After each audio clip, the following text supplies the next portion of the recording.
Well, thank you all. It's wonderful to be back. And it's truly a blessing to be here today. I've spoken to quite a few people since I've been back. This is my spring break. And even though I'm supposed to be taking a break from thinking about, planning for, or even being around my children, I would not be anywhere else this Wednesday than here as a part of this TEDx series, speaking about something that I've become so passionate about. To the students, I know you all may or may not have been in class all day. You might be tired. I had planned to do this spreadsheet of different statistics and data that would give you more information about the realness of the achievement gap, not only in our nation, but specifically here in Alabama. But I thought back to when I was a student, because senior year is what changed things for me. As introduced, I was an international business major. In my mind, I was going straight into the corporate world because I had been skilled and trained and set up to do something of that sort since birth in my mind. But people had always told me, Alisha, you'll be a teacher, just like your mother. I was like, oh, no, I won't. So students, regardless of where you are right now, if you've had a long day, if you've been through lots of lectures, open your ears, open your hearts specifically. To not only what I'm saying, but what all of the speakers will say today. Because 2 years ago, when I was a senior and I was set to go into the corporate world, I walked out of my office on Mill Street. I worked for Alabama Cooperative Extension System in Duncan Hall, walked down in front of the library and up College to the Alumni Center, and I met with a guy named Hank Galbraith. I was hoping that Hank would offer me a position that was in his office that would be open for the coming year, give me an opportunity not only to attend graduate school at Auburn, which I love and adore, but also the opportunity to work in his office in development, and I figured maybe it would give me more insight about what I was going to do in corporate America. Hank, however, I guess had other plans after our conversation. We spoke for about 30 minutes and we had never met. And at the end of the conversation, he looked me in my eyes and he said, Alisha, I can't be responsible for keeping you here. And I'm emotional, so if I start crying, just laugh it off or something like that. But he said, I can't be responsible for keeping you here. I can't be the one who makes it okay for you to stay here because it's comfortable for you. He told me that there was something out there that I was supposed to be doing and that I needed to find it. And he opened the door. And to be honest, I like walked out. I was a little bit upset. I was like, he doesn't want me. He's trying to put me down easy. It's easier for him to say that than, hey, we don't want you. But I really got to thinking about it. And through grace, the next day, I got an email from a Teach for America recruiter. And I started seeing flyers about these information sessions that they were going to have. And it really got me to thinking about what the achievement gap was, because for me it wasn't real in my mind at that time. Because I had grown up in Auburn since I was 5. Auburn City Schools, to my opinion, and statistically, is one of the best public school systems in the state of Alabama. Top 5, I'm pretty sure, if we pulled up any of that data. My parents had been through a lot. They grew up in Birmingham. They grew up in a time where education wasn't equal amongst all races. They grew up in a time where, because of the color of their skin, they might be discriminated against. And because of that, my parents taught me and my siblings to be strong. And they, being an educator, and my dad being in the military, set strong values in us for education, for advocating for ourselves, and being sure that we took every opportunity that we were given, and even those that might not have been in front of us, but that we sought out opportunities so that our educations would be more than anything we could have ever experienced. So for that reason, when I hear about there are children in Alabama who don't have textbooks, who don't have bathroom stall doors, there are children who, or schools rather, that are 99% free and reduced lunch. For me, that wasn't real because I had been in Alabama since I was 5. I had gone to school in Alabama and was about to graduate. So when I hear in the 21st century that this is still true and that it's in the state that I grew up in, that grabbed my heart. So I went to this information session I met with one of the recruiters, and I knew that Teacher America is what I needed to do. I was a bit nervous. I think that coming out of my comfort zone, as Hank had suggested, was something that I wasn't necessarily ready to do. But when I think back now about whether or not my comfort is worth the education of all the kids that I have, I'm so ready. So ready. So I started teaching. And to be honest, to be completely honest, I wasn't quite ready for what would ensue my first semester. I went in, I remember it like it was yesterday, the first day of the first semester of my first year teaching. And I was very chipper, a lot more chipper. I'm a morning person, and school starts at 8 o'clock, so the kids were coming in excited, new teacher. But I was all bubbly, like, hey, how are y'all doing? It's so good to meet you. And they were like, who is she, and why are we almost as tall as she is? But one thing that I learned is that when you show children that you care, regardless of whether or not they believe in themselves, regardless of whether or not people in the past have believed in them, or they really understand what it means to get a quality education, you'll grab their hearts. So what I did that first day is I expressed to my students that because of different statistics and things that I had looked at, and I'll tell you some of those, coming into both of my schools, because I teach at two, I split my day. They double my classes. I travel during my planning period to the next city and teach all the 7th and 8th graders at another school. And with the two schools combined, 10%, 1/10, 10% of my students, according to the state testing from the previous year, were proficient in math. What does that mean? That means that out of my 7th and 8th graders, many of them, most of them, could not add or subtract integers, like 6 minus -7, without a calculator. Multiplication by memory, 5 times 7, 6 times 5. They didn't know. According to state curriculum and objectives, I'm supposed to teach how to convert verbal phrases to algebraic expressions, linear expressions, how to graph points using different coordinates on a plane, but my kids can't multiply. And that was real. That was so real, so much more real than I could have ever imagined that day when I put up a do now, you know, something they were supposed to do now. Put up that do now. Simple, basic multiplication facts, and they couldn't do it now. That grabbed my heart. So I went into some training that I had on how to invest the kids, not only in me and my class, but also in the curriculum and the content.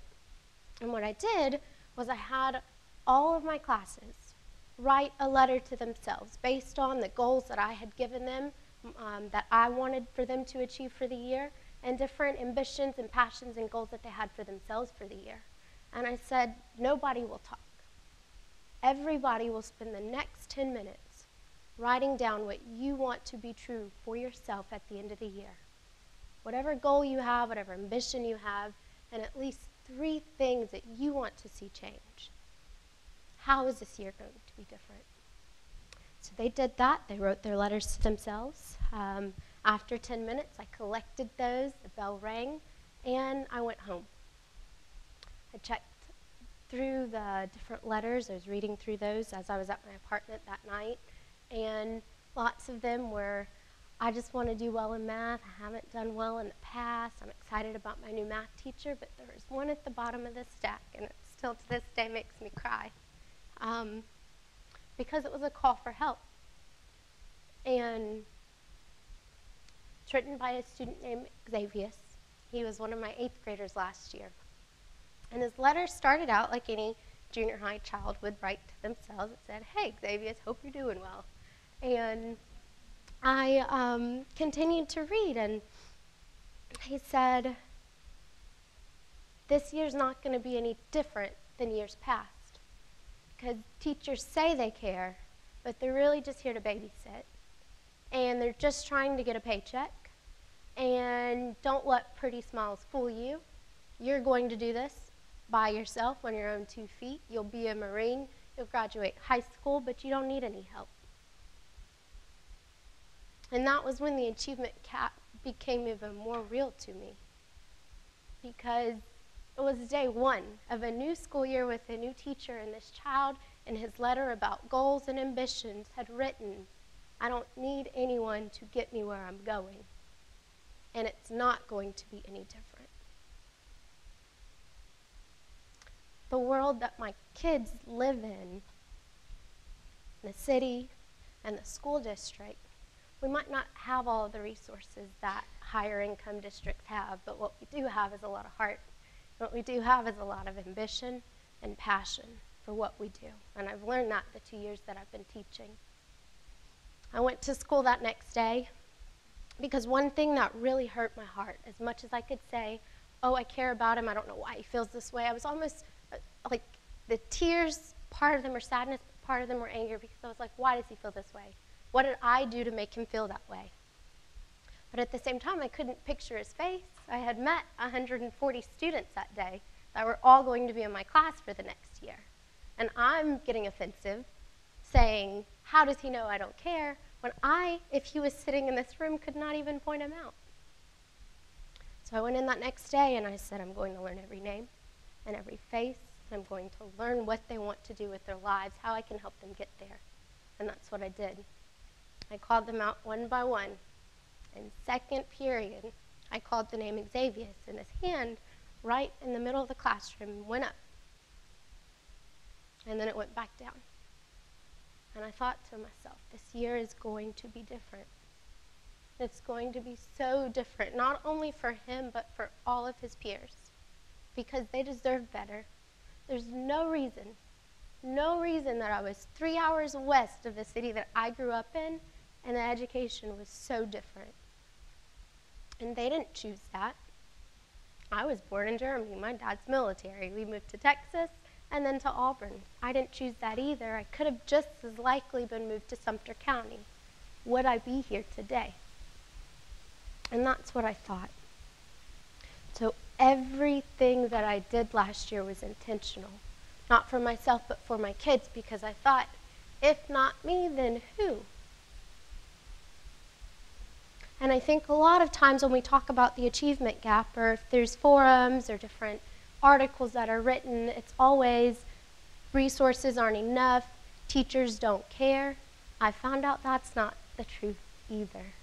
The coworkers, the veteran educators that I have, a lot of them are just tired, because sometimes the system made them tired, or they had children that they couldn't win over. Children that they thought, this is targeted, this letter, like Xavier's is targeted at me. When really the child just needs to be loved. They need to understand. They need to understand that it can get better, and that there are opportunities out there. And that's what I made available for all of my students. I'd see them at the grocery store. Have you done your homework? Do you need any help?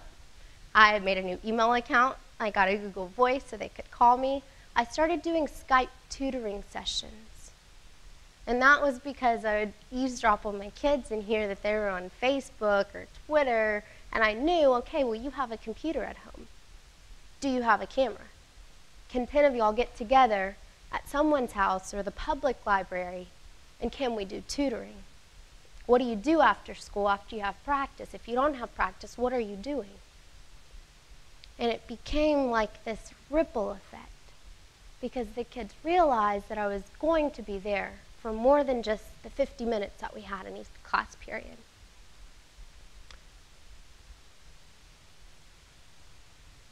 What makes me happy, so happy, is knowing that Xavier, we'll fast forward to spring semester of last year, came into my classroom May 24th. May 24th was 4 days before the last day of school for the 8th graders, and their 8th grade graduation was scheduled to take place that day at 1 p.m.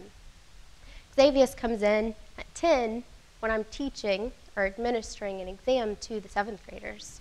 And he walks in, sweatpants, tennis shoes, fresh haircut for graduation, and asked to take his 8th grade final.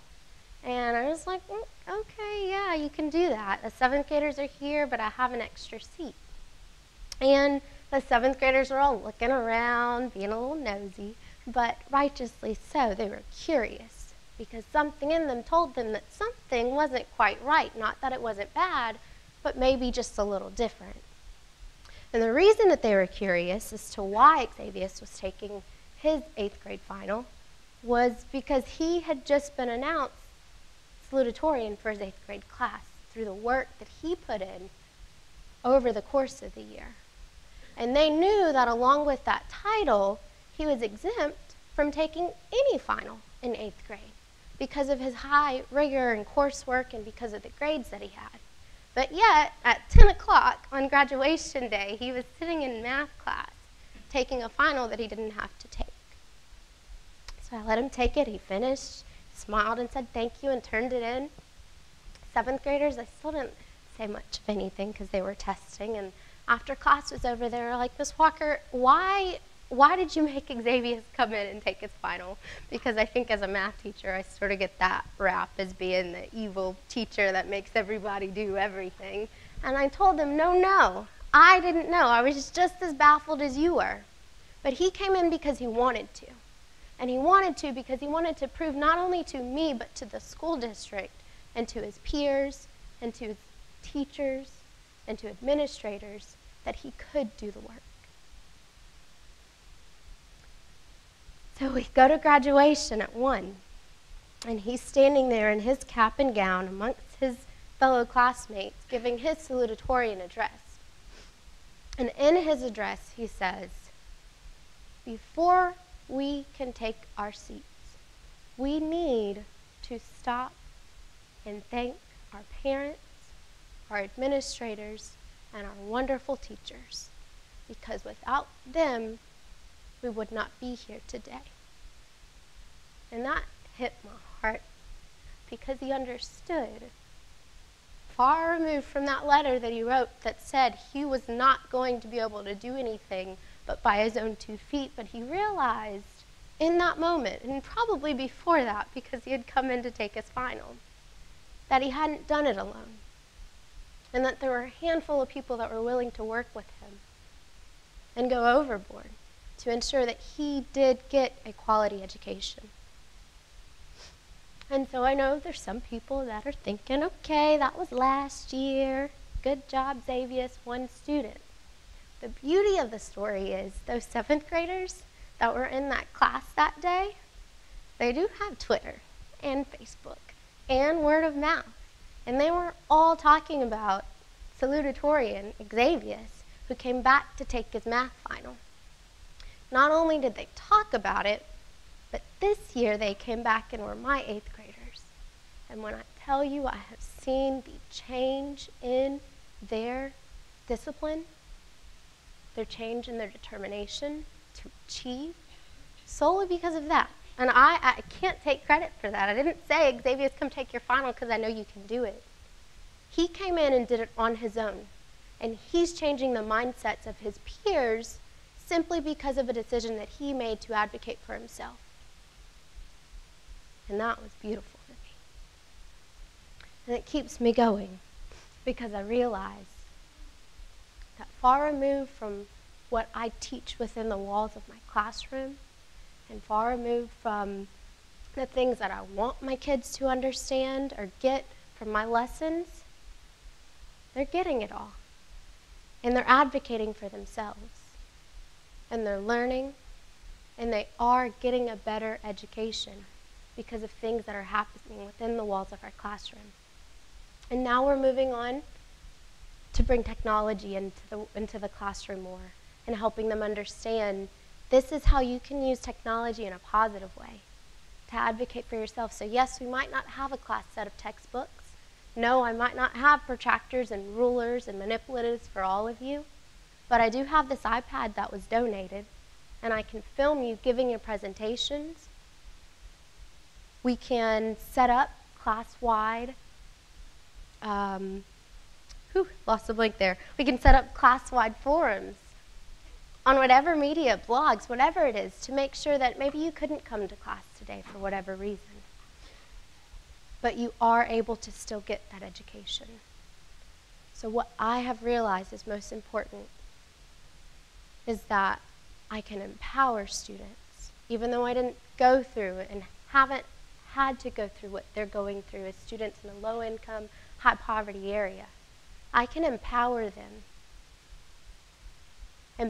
to be advocates for themselves and to change the world themselves. So that is one thing that I hope to do today.